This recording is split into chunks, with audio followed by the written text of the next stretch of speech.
𝗪𝗏 here, and I'm a retired San Diego Police Department sergeant. I did 30 years in law enforcement, and I have a unique and innovative training where I teach law enforcement officers how to communicate better with the public in order to increase trust and reduce violence.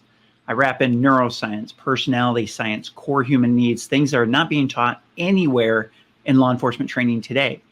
And I've packaged this under de-escalation training, how to take someone who's in an emotionally overwrought state and be able to calm them down. Right. My problem is this.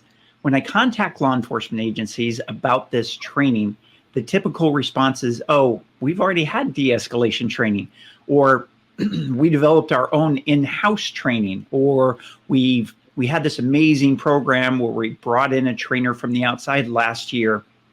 They did a great job. The reviews are great. We're going to stay with them. And I've struggled with how to bring the points of the program that I have that are unique, that I know are not covered in the other trainings, so that they can see there's value in spending some time and looking at the program that I offer. I think that there's a parallel with any B2B sales where someone, a company or a provider, has a unique way of approaching things, and the company that they're talking to thinks they've already solved that problem, and they therefore they don't have that problem anymore because that solution was quote unquote good enough, or maybe even great in their eyes.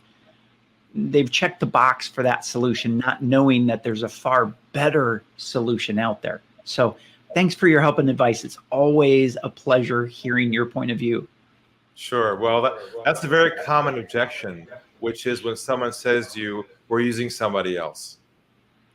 And the typical model for that is to try to overcome that, to try and convince them that you're better.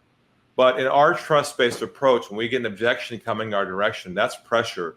We don't try to overcome the objection because we can break the relationship there. Instead, our goal is to diffuse or re-engage. And so there's two approaches I have for you here. The first approach is if they say to you, we're using somebody else, what you first want to say is this. You want to diffuse the moment. You want to say, that's not a problem.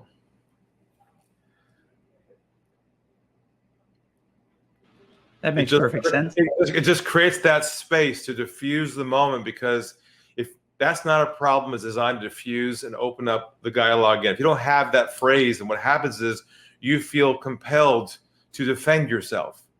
You feel compelled to try and convince them that you're better, and now it's a fight or flight response. So you're defending yourself. We don't want to ever be put in a position, and you know this very well, obviously in the work that you do, that you want to be in a centered, calm position all along the way, so you're not caught up in their drama, right? And I know this relates so much to what you teach as well. And so when they say to you, we're using somebody else, the first response is, that's not a problem at all. That's perfectly fine. That's no problem at all. Space, breathe. Then you say, I'm just giving you a call to see if you'd be open to some different ideas and insights that you may not have access to now as it relates to de-escalation conflict in the field with your officers. So what I just said was, I'm not looking to replace who you're currently using. I just wanted to see if you'd be open to some different and other insights and perspectives that you may not have access to now. And that usually goes to the response of, oh, well, what do you have is different? See, normally the normal way is try and replace the current provider and say, but you're not doing that. You're going to the side and saying, that's fine.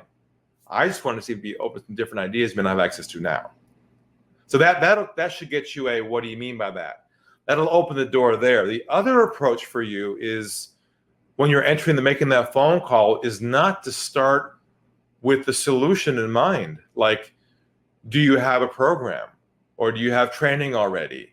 Because that's the solution. What I do if I were you, I'd call and say, regardless of who they were already using, I'd say, are your officers dealing with issues on the ground around de-escalating tensions in scenarios like coming up to the vehicle, whatever, describe the problem. and see if they're having that problem. But don't start the conversation with, do you have training to solve the problem already? You just see what I'm trying to say about that? I do.